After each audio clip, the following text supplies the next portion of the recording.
Welcome back to Sous Vide Everything, guys. You saw the thumbnail. If this works, I'm telling you right now, I am about to crush the Wagyu industry. They will probably get very upset with me, but me and you, regular folks, we're gonna be real happy. Check it out. This is a whole Kobe beef loin which costs almost as a car. It is not something you see every day. Even though it is one of the most delicious beef you can ever have, it is expensive. And it has that price for a good reason. I mean, take a look at this. You just don't find this kind of marbling anywhere. It is something extremely special. At the same time, there's no way you can cook this as a holiday roast. This is a roast that must be cut thin and enjoyed. And this got me thinking, I do love this beef. But what if we combine the wonderful flavor of this beef with a less expensive one? Would that work great, or is it just gonna be a complete nightmare? That we're gonna find out together right now. And this prime rib is much more affordable. It is something you can find almost everywhere. If you put them side by side, it is just insane. But what if we grab a little piece of that Wagyu beef and put it in here? Will it change the flavor? Will it make this inexpensive roast amazing? Well, let's go ahead and find out together. The first thing I did was to remove all of the external fat. Since I'm going to be inserting my own, there's no need for this. At the same time, don't even think about throwing this away. It is wonderful for burgers, beef tallow, and many other things. Once that was done, I went ahead and started by cutting it really close to the bone. Opening it all up will give me a perfect surface area to include as much Japanese Wagyu A5 as possible. But obviously, I'm not talking about any Japanese Wagyu A5. We're talking about Kobe beef. This is what us meat lovers like to dream of. It is the best of the best. At the same time, it is quite rich, and there's no way one person can eat this whole thing. Well, I'll take that back. Yes, you can eat the whole thing, but it just might overwhelm your stomach. When you take a look at the intramuscular fat of this thing, is just something that you do not see every day. It almost looks like 60% fat and 40% beef. That is just insane. And when I tell you that this fat does not taste like any other regular fat, trust me, I mean it. It has a wonderful flavor, and at the same time, it is almost like butter. It literally melts with the touch of your hand. But going back to our butchering, the next thing I have to do is to remove all of the unwanted stuff. I'm talking about all of this silver skin, extra fat that just there is no need for it, especially when we're using quality beef like I just showed you. So I went ahead and cleaned it up as much as I could. Once I was done with all of it, this is what I was left with. As you can see, it looks like the perfect carpet of beef. At least for me, I've never seen anyone does something like this with prime rib. And I can't wait to find out how this is gonna turn out. Talking about that, the next thing to do is to go ahead and slice that steak as thin as possible. For that, I got my best knife and started to go to town. You gotta also keep in mind that you want this steak a little bit frozen. If not, there is no way that you're gonna be able to cut things as thin as this. And my recommendation is go nice and slow so that every single slice is perfectly made just like this. And my biggest recommendation is to go nice and slow so that you get perfect slices. And at the same time, if you are not doing this experiment that I am, cutting your steak like this will be perfect for a party. It will give everyone a chance to try this wonderful beef. But now we gotta move on to our experiment. So for that, I started to season my whole beef with a good amount of salt. You gotta remember that this is a big piece of meat, so make sure you season it well. Once I finished with the salt, I went right in with the freshly ground black pepper. The next thing to do is to go ahead and add the Kobe beef right in between. I try to add a perfect layer all the way through. The most important thing to me was to avoid any gaps. And even though some pieces have more fat than meat, that was actually okay. My thought is that if this renders down nicely as it's cooking, it should produce an incredible flavor to this roast. Hopefully this experiment is gonna work and I'm not wasting this Kobe beef steak. But once I was done laying everything down, this is what it looks like. That, my friends, is something you do not see every day. This is either gonna be a genius idea or a tremendously dumb one. That we're gonna find out real shortly. The next thing to do is to roll it into itself so that we can tie it up. My whole goal was to make it look like a prime rib once again. And after tying it all up, this is what I was left with. At least to me, that looks incredible. I'm really looking forward to find out how it's gonna taste. And since I now had more surface area, I went ahead and seasoned the whole thing once again. Because the last thing we want is to have unseasoned prime rib. And as always, I made sure to season every single edge. But now the only thing left to do is to bag it up, vacuum seal it, and get it ready for the water bath. Talking about that, the interesting thing about a prime rib is that I like it a little bit higher temperature than my steak. So for that, I'll be cooking it at 137 degrees Fahrenheit for a total of 6 hours. Hopefully this will be the best prime rib I've ever done in my life.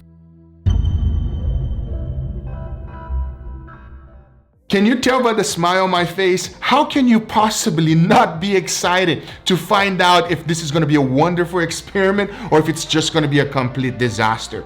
That is why I experiment. Food should be experimented with. If not, we're going to be eating the same exact thing every day, everybody. You got to try different things. This is no different. I'm super pumped to find out how is it going to taste. And most importantly, did I just ruin this beautiful roast? Well, we're gonna find out together. It was cooked at 137 degrees Fahrenheit for a total of 6 hours. It should be nice and tender. Hopefully that Wagyu melted in there. You know what? Let me stop talking. It is ready and it's time to take it out. Let's do it.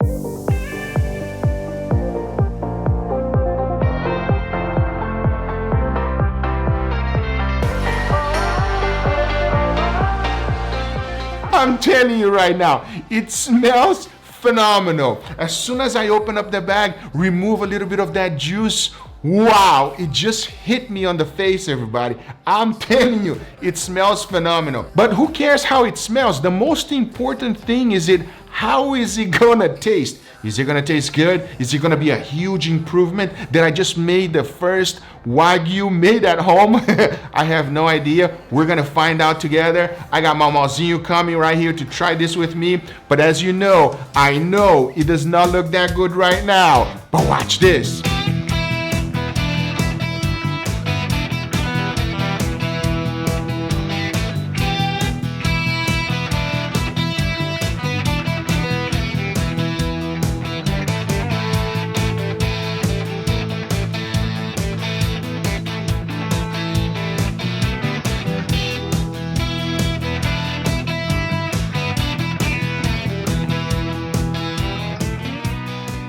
All right, everybody, here we have our beautiful prime rib, mama. Beautiful prime rib.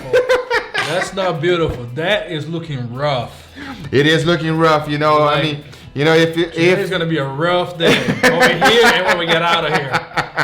If you have to judge by the looks, I said that it is not gonna win any award at all, huh? I put some stuff in there that is really amazing, and you really enjoy that stuff, you mama. Are you ready? Okay. Yeah. Like I said, we don't knock it until we try it. You're always the first one to say that you eat with your eyes, and then you show me this. Guilty. You're true. You always eat with your eyes first, and does not look very appealing. I agree with you. Are you ready? It smells good. Are you excited now? It's smelling a little better, yeah. All right, well, let's give it a try. All right, mama, so here's what we're judging. I want to know if you feel anything different from a regular prime rib, right? We know what a prime rib tastes like. We've done it several times. Let's see if this one is any better. Are you ready? Yeah. Now you're ready. I'm closing my eyes, so now I'm ready. Now he's feeling a lot better, everybody. All right, let's give this a try. Cheers, everybody. Cheers. Super soft. That is amazing. That cap is amazing. I take my head off for that cap. I would say this is a very nice prime rib. Mm-hmm. A super nice prime rib. But to give it a better, fair treatment, let's try the eye. Now, if the eye is good, then we have a success over here. I have no idea. Let's find out together. You ready, mama? All right, let's do this. All right, the eye. Cheers, everybody.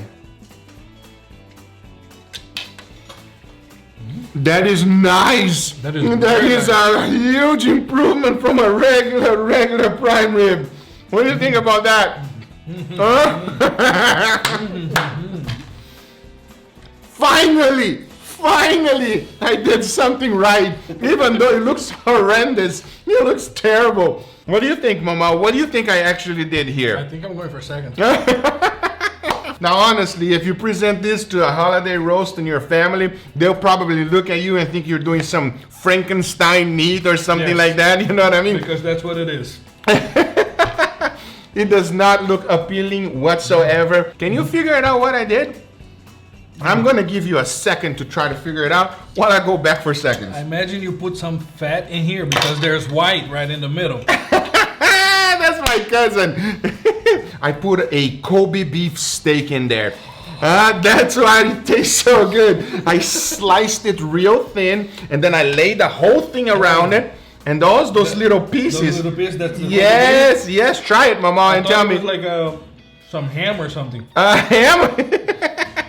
Okay, yeah, that piece is really fatty. Really fatty. He actually did something with the prime rib. He made the prime rib extremely tender.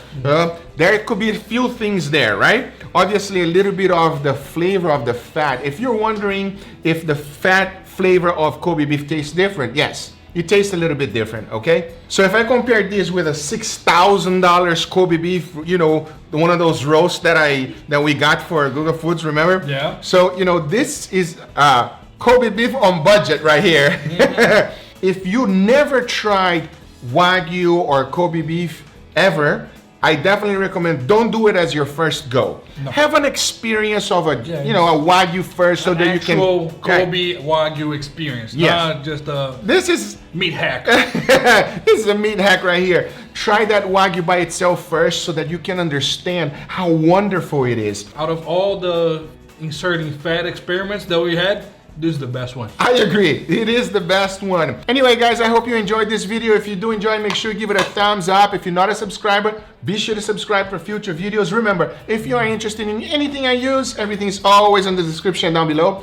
Thank you so much for watching, and we'll see you guys on the next one. Take care, everybody. Before ending this video, thank you Pomodoro for sponsoring. These containers are super awesome, and we all have problems of cooking too much food. And as you know, sometimes next day food tastes even better. And if you don't have any leftovers, you're just not cooking enough. The awesome thing about this container is that it has a USB rechargeable vacuum pump, which you can pull a vacuum over 200 times before having to recharge. They really put some thought on the size of the containers because they are perfect. Now, since it's food grade and also BPA free, you can store anything on it for a very long time. That helps save money and also prevent food waste. Since it pulls a vacuum when you're storing it, it's also ideal for marinating anything you need. Just holding it in my hand, I can feel the quality, and I can tell you that it was built to last. So check them out on the description down below. They are giving everyone 15% off your order, and these containers are really, really awesome.